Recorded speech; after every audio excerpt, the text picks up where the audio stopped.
আচ্ছা, তো আমরা লাস্ট ক্লাসে আমরা শিখছি হচ্ছে হ্যালো ওয়ার্ল্ড। হ্যালো ওয়ার্ল্ডে কী ছিল, জাস্ট বেসিক সি প্রোগ্রামিং স্ট্রাকচারটা ছিল, রাইট? আর এখন আমরা যেটা শিখবো সেটা হচ্ছে ডাটা টাইপ অ্যান্ড ভেরিয়েবল। এটা খুবই গুরুত্বপূর্ণ। সো আরেকটা কথা বলে দিই, এই যে আমি যে বললাম তোমাকে এতগুলো প্রোগ্রামিং ল্যাঙ্গুয়েজ সবগুলোই সি থেকে আসে, তো তুমি যদি সিটা যদি ভালোভাবে শিখতে পারো তাহলে বাকি প্রোগ্রামিং ল্যাঙ্গুয়েজ তোমার জন্য ডাল ভাত। শেখা শেখাটা শুধু ডাল ভাতের মতো, কারণ ওইখানেও সেম জিনিস আছে। ঠিক আছে, জাস্ট পার্থক্য সিনটেক্সে একটু।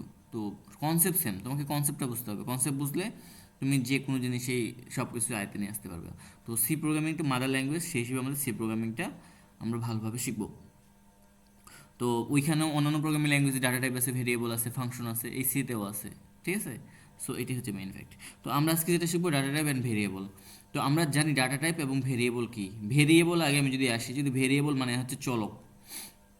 ভেরিয়েবল মানে হচ্ছে চলক। তো চলক কি, আমরা আমরা যদি আসি যে আমরা যদি ম্যাথ করছিলাম, যে আমরা লিখি না, ধরি এক্সের মান, বীজগণিতে আমরা ক্লাস 8 9 ম্যাথ করছিলাম, যে ধরি এক্সের মান 21 বা এক্সের মান ওয়াইয়ের মান এরকম। তো এখানে এক্সের মানটা যে নিলাম, এক্স হচ্ছে এখানে ভেরিয়েবল। এই যে নামটা যে ধরলাম এক্স ওয়াই জেড, এটা হচ্ছে ভেরিয়েবল। তো ভেরিয়েবল হচ্ছে কি, ভেরিয়েবল হচ্ছে নিজের মতো করে নামকরণ করা। সাপোজ তুমি সাপোজ একটা নতুন বাচ্চা হলো, তো তুমি এক ছেলে বাচ্চা হলে ছেলের ছেলে অনুযায়ী আমরা নাম রাখি, মেয়ে বাচ্চা হলে মেয়ে নাম রাখি। ঠিক আছে, তো অবশ্যই তুমি একটা একটা ছেলে বাচ্চা হলো, ওকে তুমি রহিমা রাখতে পারো, পারবা কিন্তু রাখতে, কিন্তু কেমন শোনা যায় না? তো ওই জন্য আমাদের ভেরিয়েবল নামটা ভ্যালু রিলেটেড সামঞ্জস্য রাখার চেষ্টা করতে হবে। ভ্যালু কি, ভ্যালুটা হচ্ছে বাচ্চাটা হইলো ছেলে বাচ্চা না না মেয়ে বাচ্চা, এটা চিহ্নিত করা। তো ছেলে বাচ্চা হলে রহিম রাখবো, আর মেয়ে বাচ্চা হলে রহিমা রাখবো, বিষয়টা এরকমই। ঠিক আছে, সো ওইটাই হচ্ছে ডাটা। আর হচ্ছে যে এটা হচ্ছে তোমার ডাটা টাইপ, ভেরিয়েবল আর ভ্যালু, এটা হচ্ছে মেন সূত্র। তো ভ্যালু দেখে আমরা সবসময় আইডেন্টি করবো ভেরিয়েবল নাম কী দেবো, এবং ভ্যালু দেখে আমরা চিহ্নিত করব যে ডাটা টাইপ কী। সো সাপোজ বললাম একটা ছেলে হলো, ভ্যালু এটা ছেলে, আইডেন্টিফাই করতে পারলাম ছেলে। তো ডাটা টাইপ কী হবে, মেল। আর ভেরিয়েবল কি, নাম বা মেল নেম, যেটা দিলাম কেন। তো বিষয়টা এরকমই, যে ভ্যালু দেখে আমরা সবসময় চিহ্নিত করবো। ভেরিয়েবল ওকে বলা হয় ভেরিয়েবল, সহজ ভাষায় যদি বলা হয় যেটা আমরা নিজের মতো করে নামকরণ করতে পারি, যার মধ্যে কোনো ভ্যালু রাখা হয়, তাকে আমরা ভেরিয়েবল বলে থাকি। আর ডাটা টাইপ কি, ডাটা টাইপ হচ্ছে তোমার একটা নির্দিষ্ট একটা যারা প্রোগ্রামিং ল্যাঙ্গুয়েজ আবিষ্কার করছে তাদের জন্য একটা ফিক্স করে দেওয়া কিওয়ার্ড কিছু, তাদের তাদের ফিক্স করে দেওয়া কিছু কিওয়ার্ড, ওর বাইরে আমরা লিখতে পারবো না। তো কোন কোন ভ্যালু আছে সেই ভ্যালুর উপর নির্ভর করে আমরা ডাটা টাইপ নির্ধারণ করে থাকি। সো একটা জিনিস দেখা চিন্তা করো, আমরা কিন্তু অনেক ভ্যালু নিয়ে কাজ করবো না প্রোগ্রামিংয়ে। আমাদের ভ্যালুগুলো আমি যদি তোকে আইডেন্টিফাই করি, প্রথমে হচ্ছে কি ইন্টিজার ভ্যালু। ইন্টিজার কোনগুলো, -1 -2 -3 1 2 3 4 5 6 1000 2000, যেগুলো পূর্ণ সংখ্যা, আশেপাশে দশমিক টশমিক কিছু নাই, সেগুলো হচ্ছে ইন্টিজার, মানে পূর্ণ সংখ্যা। হুম, এটা একটা ভ্যালু। আবার যদি আসি ফ্লোট, ফ্লোট কি, ফ্লোট হচ্ছে দশমিক সংখ্যা, যেমন 1.22 -3 পয়েন্ট সামথিং, এগুলো হচ্ছে ভেরিয়েবল, এই সরি এগুলো হচ্ছে ভগ্নাংশ। তো ভগ্নাংশগুলো হচ্ছে ফ্লোট। আর এটা হচ্ছে ডাবল, ফ্লোট ডাবল কাছাকাছি সেম। ফ্লোট, ফ্লোটও ভগ্নাংশ, ডাবলও ভগ্নাংশ, কিন্তু ফ্লোট আর ডাবলের মধ্যে পার্থক্য, বেসিক পার্থক্য হচ্ছে ফ্লোট হচ্ছে দশমিকের পর কম থাকবে, আর ডাবল হচ্ছে দশমিক পর অনেকগুলো থাকবে। এটা হচ্ছে ডাবল, বেসিক পার্থক্য এটাই। মানে দশমিকের পর অনেকগুলো সংখ্যা থাকবে, যেমন এরকম ধরো 2.9999, এটা হচ্ছে ডাবল।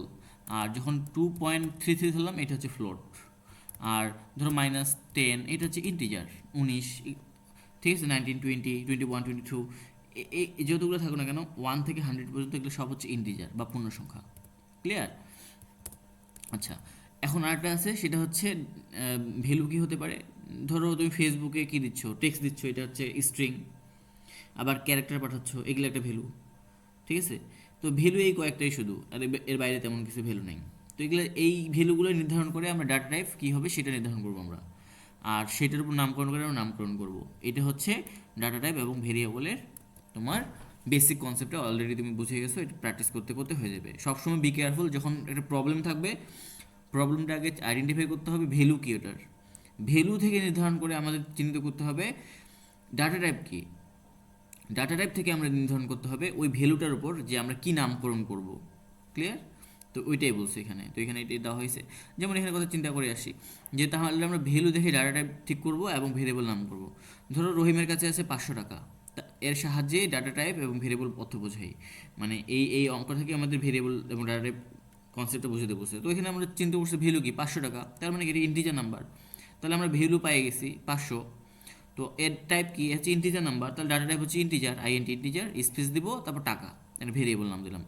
টাকা তুমি টাকাই দিতে হবে এমন না, তুমি দিতে পারো বাজার টাকা, রহিমের টাকা, হ্যাঁ রহিমস টাকা বা রহিমস মানি ইংলিশে, এই নামকরণগুলো নিজের মতো করে করতে হবে ভেরিয়েবল আমরা। প্রথমে ডাটা টাইপ, তারপর হচ্ছে কি, তারপর হচ্ছে ভেরিয়েবল, তারপর হচ্ছে ভ্যালু। আর প্রত্যেকটা স্টেটমেন্টের পর অবশ্যই সেমিকোলন দিতে হবে, সেমিকোলন হচ্ছে দাঁত ব্রাশ করার মতো, সো এটা মাস্ট দিতেই হবে। তো overall data type variable concept এতটুকুই। আচ্ছা, নেক্সট ক্লাসে আমরা ওই চারটা পড়বো।